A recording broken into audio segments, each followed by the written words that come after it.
वंदे वांछित मनोरार्थ। जो भी मनो में, जो भी भाव में, जो भी इच्छाएं हैं, मनोरथार्थ। चंद्रार्घ शेखरम सिंहरूणा चतुर्भुजा कात्यायनी यशस्विनी। हे माँ कात्यायनी, हे माँ यश को प्रदान करने वाली, यश को धारण करने वाली, समस्त कीर्ति को देने वाली, समस्त मनोरथों को पूर्ण करने वाली, मेरी इच्छाओं को पूर्ण करने वाली, हे माँ इस जगत में जो जो चाहिए वो सब प्राप्त कराने वाली भगवती कात्यायनी, आपको हम बारंबार हृदय से प्रणाम करते हैं। सभी यहाँ उपस्थित श्रोता बिल्कुल आराम से, आनंद से बैठ जाए, आसन लगाते हैं। कृपा है कि हमको कथा मिली, नहीं तो बड़े बड़े यत्नों के, प्रयत्नों के बाद भी कथा मिलती नहीं। बड़े बड़े धनपतियों को नहीं मिलती। ये तो पुण्य किसी अच्छे कर्म का परिणाम है जो हमें कथा मिली।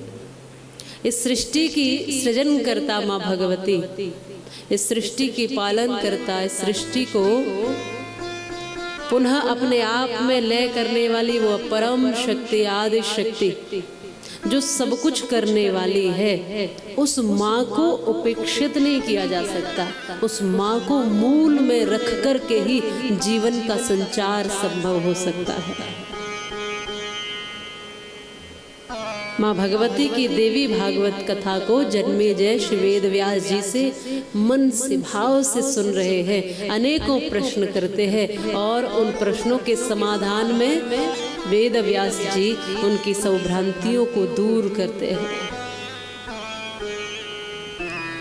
अनेकों अवतारों के वर्णन हमने श्रवण किए भगवान के, और अनेकों अवतारों के वर्णन श्रवण किए माँ भगवती के। अनेकों स्वरूपों को हमने श्रवण किया। माँ भगवती जब जब जिस दुष्ट का दमन करना है, उस दुष्ट के लिए वो स्वरूप धारण करके आ जाती है। और इस धरती पर समस्त मातृशक्ति भी वही भगवती का ही स्वरूप है, ऐसा बताने के लिए कथा प्रकट हुई है। एक समय ऐसा अद्भुत समय कि सृष्टि की संरचना ब्रह्मा जी कर रहे हैं, पालन के लिए भगवान विष्णु, और इन महादेव ब्रह्मा विष्णु सभी को आदि शक्ति ने अपनी अपनी शक्ति महालक्ष्मी, महासरस्वती और रुद्राणी दे करके इन सबको शक्तिमान बनाया, पुष्ट किया। और इस सृष्टि कर्म में ही, सृष्टि क्रिया में ही एक बार ऐसा हुआ कि बहुत से हलाहल नाम के राक्षसों का प्राकट्य हो गया। कई बार जब हम कुछ अच्छा करने के लिए जाते हैं, अमृत की खोज में जाते हैं, भक्ति की ओर निकलते हैं, भजन करने निकलते हैं, कुछ अच्छा करने निकलते हैं, तो तमाम विषैली चीज़ें सामने आ ही जाती हैं।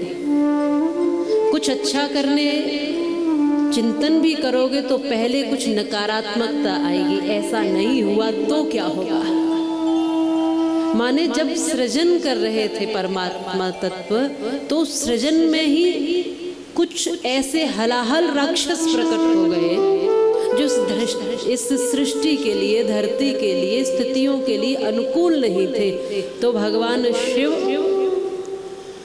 और भगवान विष्णु दोनों ने उनको संहारित किया, युद्ध करके समाप्त कर दिया बड़े प्रयत्नों के बाद। सामान्य तरीके से नहीं, बड़े प्रयत्नों के बाद परास्त कर पाए। माने कभी भी कोई भी विचार जब अच्छा उठता है कुछ करने के लिए, तो गलत विचार पहले प्रकट हो जाते हैं और फिर उन गलत विचारों में और अच्छे विचारों में द्वंद्व युद्ध होता है। यही है ना, एक बार हम कहते हैं कि नहीं ये ठीक है, और दूसरी ओर आता है कि नहीं तुम कर ही नहीं सकते, हो ही नहीं पाएगा, ये ठीक नहीं है। और फिर उन विचारों में ही द्वंद्व होता है और बड़ी आसानी से उन विचारों को नहीं समाप्त किया जा सकता। बड़े प्रयास और प्रयत्नों से नकारात्मकता को समाप्त किया जाता है।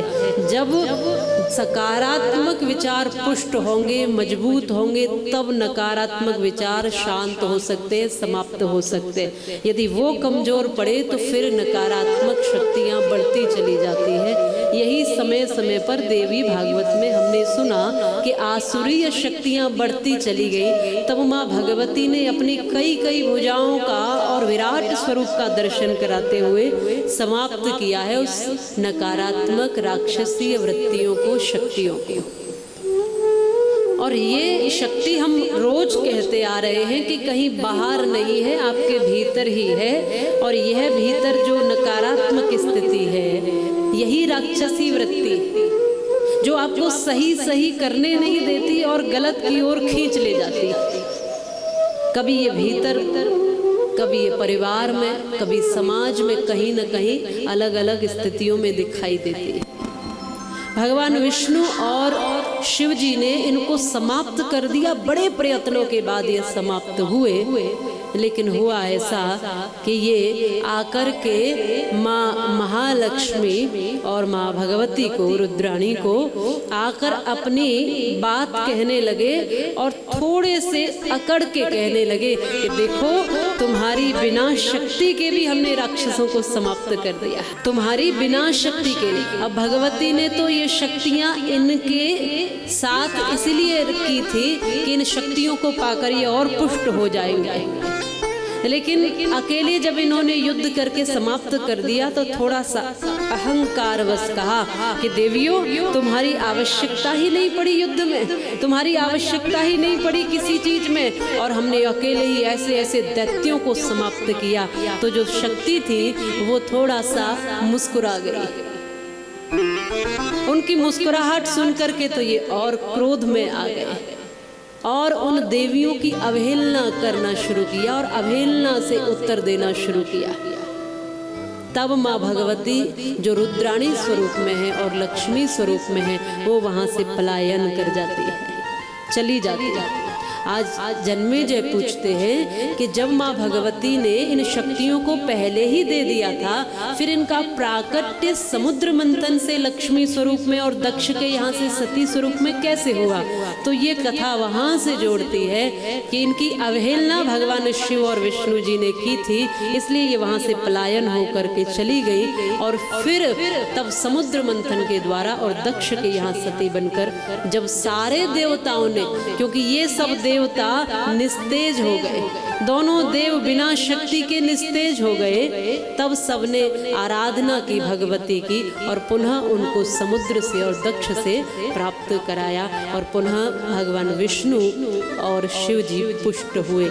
माने ये केवल कथा हम सबको ये समझाने का प्रयास करती है कि समाज में शिव के साथ शक्ति की कदम कदम पर आवश्यकता होती है। कोई भी कार्य सृजन का हो, पालन का हो या कैसा भी कार्य हो, बिना शक्ति के आप नहीं कर सकते हो।